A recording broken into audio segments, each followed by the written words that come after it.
नमस्कार and welcome back. हमें मालूम है कि प्रॉफिट मोहम्मद जब मरे उसके बाद क्या हुआ किसी को मालूम नहीं।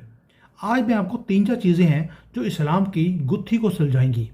पहली बात है कि उनके मरने के बाद क्या हुआ, उसके बाद फिर पता लगेगा कि कुरान कैसे आई, किसने लिखी, शिया और सुन्नी की जो लड़ाई है वो कैसे शुरू हुई, और ये इस्लाम है वो फैला कैसे। ये सारे मुद्दे मैं आज आपके सामने रखने वाला हूँ। बड़े आराम से इसको बनाएंगे। साल था 632। पैगंबर मोहम्मद मर चुके थे। पूरा मदीना सदमे के अंदर था। लेकिन इस दुख के नीचे एक भयानक तूफान उसने भी अपना आकार लेना शुरू कर दिया। सत्ता का एक बहुत बड़ा खालीपन वो पैदा हो चुका था इस्लाम के वर्ल्ड के अंदर। डर यह था कि इस्लाम शुरू होने से पहले ही कहीं खत्म ना हो जाए। सवाल सिर्फ यह नहीं था कि अगला नेता कौन बनेगा, सवाल यह भी था कि क्या इस्लाम खुद को बचा भी पाएगा। आज हम जो ये रशीदुद्दीन खिलाफत, इसकी जो गहराई है उसको समझेंगे पहले, और उसके बाद देखेंगे कि इसके बाद जो चार मोहम्मद के मरने के बाद, प्रॉफिट मोहम्मद के मरने के बाद चार उत्तराधिकारी थे, उनके साथ क्या हुआ। चार ऐसे लोग जिन्होंने इस्लाम को अरब से लेकर, अरब के जो रेगिस्तान से वहां से निकाल कर यूरोप के दरवाज़ों तक वहाँ पे पहुँचा दिया इन चार लोगों ने। लेकिन यहाँ पे जो कहानी है उसमें एक मोड़ भी है। इन चार खलीफों में से तीन की मौत नॉर्मल नहीं थी, उनकी हत्या बेरहमी से वो करी गई।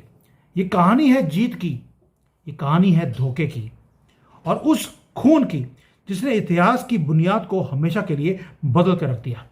चलिए वापस चलते हैं साल 632 में। पैगंबर जो थे उन्होंने अपनी आखिरी सांसें ली, और तुरंत उसके बाद क्या हुआ कि तीन गुट वो सामने आ गए।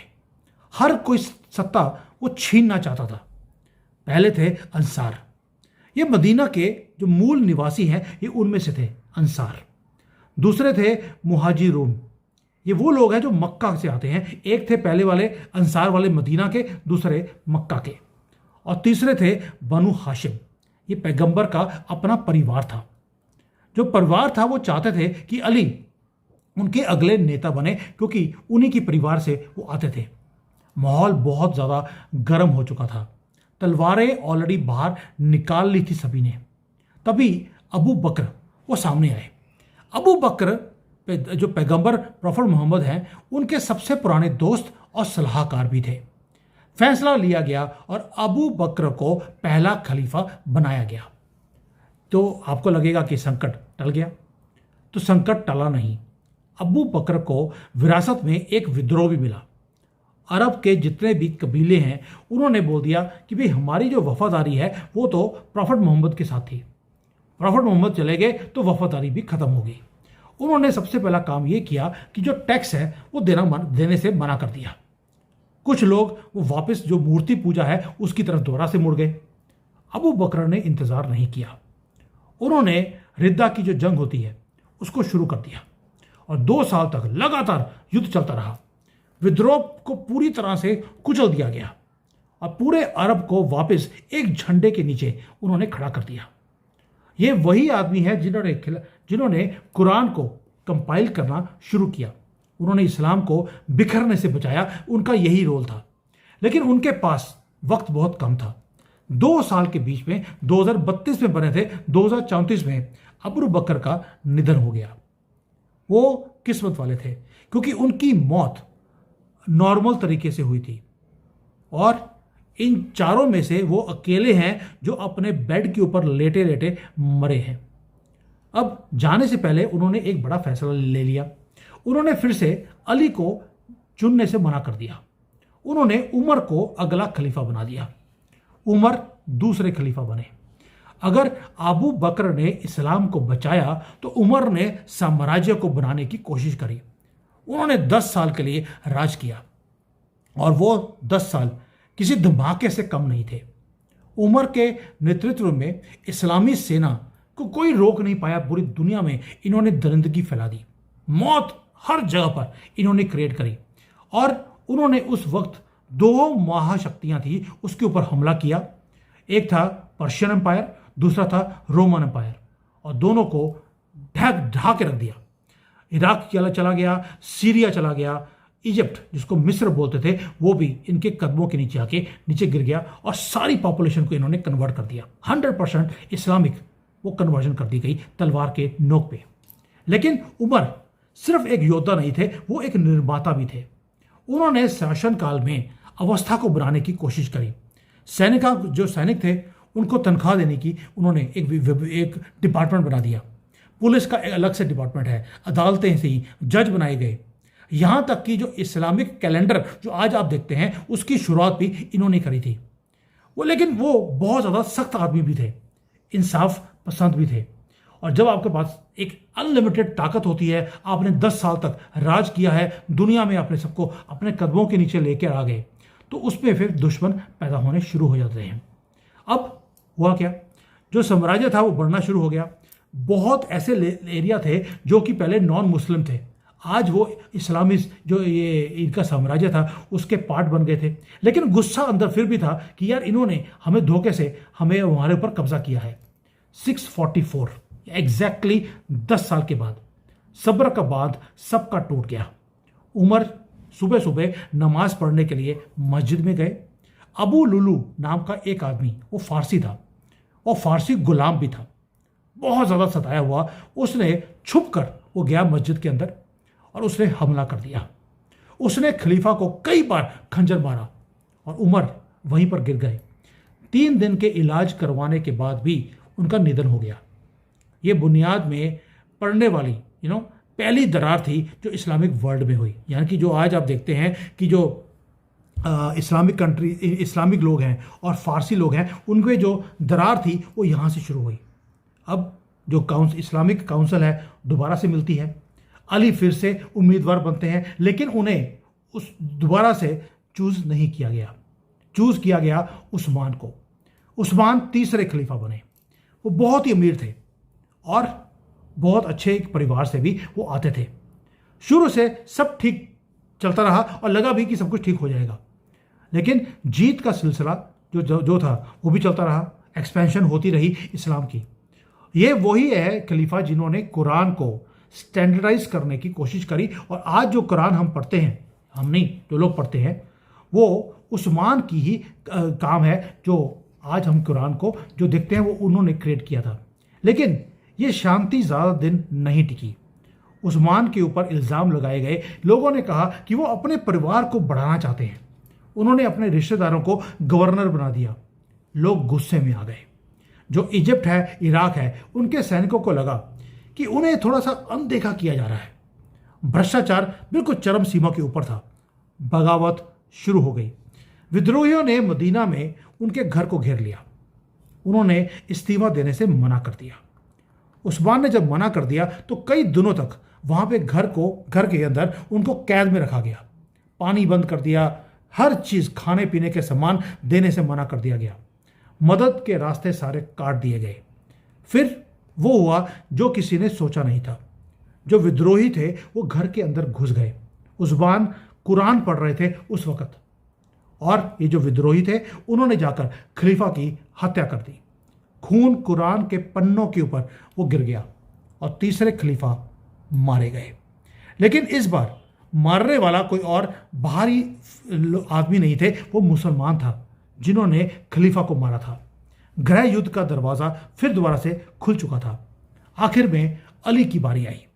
वो चौथे खलीफा बने। लेकिन उन्हें विरासत में एक बहुत ही बुरा सपना भी मिला। जो पूरा समाज है वो बढ़ चुका था। उस्मान की मौत का बदला लेने की आग सब जगह फैली हुई थी। मुआविया जो सीरिया के गवर्नर थे, उन्होंने इंसाफ मांगा कि जिन्होंने हत्या की है उनको फांसी देनी चाहिए। लेकिन जो हत्यारे थे उन्होंने समर्थन दिया अली का। वो अली मार नहीं सकते थे, क्योंकि अगर मारेंगे तो जंग शुरू हो जाएगी, लेकिन अगर नहीं मारते तो भी जंग शुरू होगी। एक ऐसी बंद गली में अली फंस गए कि उन्हें यह समझ आए कि मैं करूं क्या।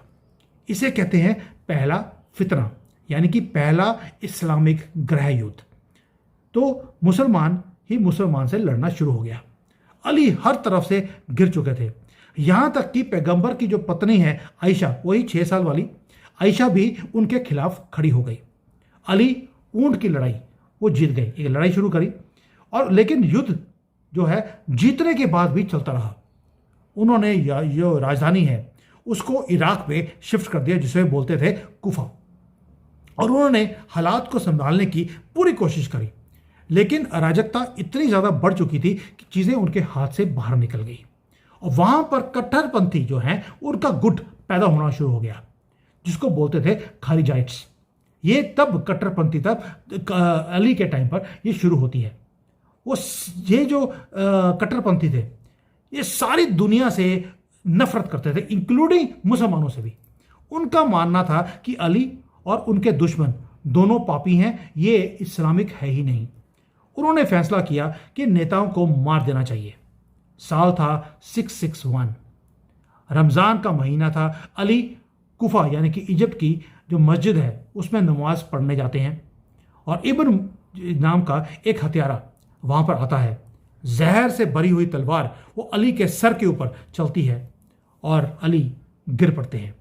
2 दिन बाद वो भी दुनिया को छोड़ के चले गए, और अली की मौत के साथ जो ये रशीदुद्दीन जो खिलाफत थी वो ख़त्म हो गई, वो दौर ख़त्म हो गया, और जो एकता बची हुई थी थोड़ी बहुत पूरे मुस्लिम वर्ल्ड में वो भी ख़त्म हो गई। मुआविया, वही जो रेडिकलाइज्ड लोग थे, उन्होंने सत्ता को अपने हाथ में ले लिया, और उमैयद जो डायनेस्टी है उसकी शुरुआत हो गई। उमैयद डायनेस्टी में हुआ क्या, खिलाफत जो है वो अब सिर्फ एक राजशाही जैसे होता है रॉयल फैमिली, उस तरह से एक नाम रह गया था, नथिंग एल्स। बाप के बाद बेटा वही राज करेगा, वो दौर इस्लामिक वर्ल्ड में शुरू हो गया। लेकिन जो घाव है अभी भी ताज़ा थे। अली के जो समर्थक हैं और बाकी लोगों के बीच में एक दरार वो खड़ी हो गई। यहीं पर सुन्नी और शिया का बंटवारा पक्का हो गया, एक ऐसा बंटवारा जो आज तक मिडिल ईस्ट के अंदर बंटवारे में ये लटके पड़े हैं। सब कुछ जो हुआ वो पिछले जो आखिरी के जो 3-4 साल थे अली के, उसी के अंदर हुआ, जहां पर 4 दोस्त इन्होंने सत्ता को संभाला। अबू बकर ने शुरू किया, जिसने सबको जोड़ने की कोशिश करी। उमर ने जो एम्पायर है इस्लामिक एम्पायर उसको बनाया, उसको फैलाया। उस्मान ने उसको और ज़्यादा तेज़ी से फैलाया, लेकिन बुनियाद हिला के रख दी। और अली ने बचाने की पूरी कोशिश करी, लेकिन अपनी जान गंवा दी, लेकिन बचा नहीं पाए। ऊपर से इस्लामी वर्ल्ड के 2 टुकड़े हो गए। इतिहास सिर्फ तरीक़े और जंगें नहीं होती हैं दोस्तों। जो ये सारी कहानी मैंने आपको बताई है, ये कहानी है ट्रेजेडी की।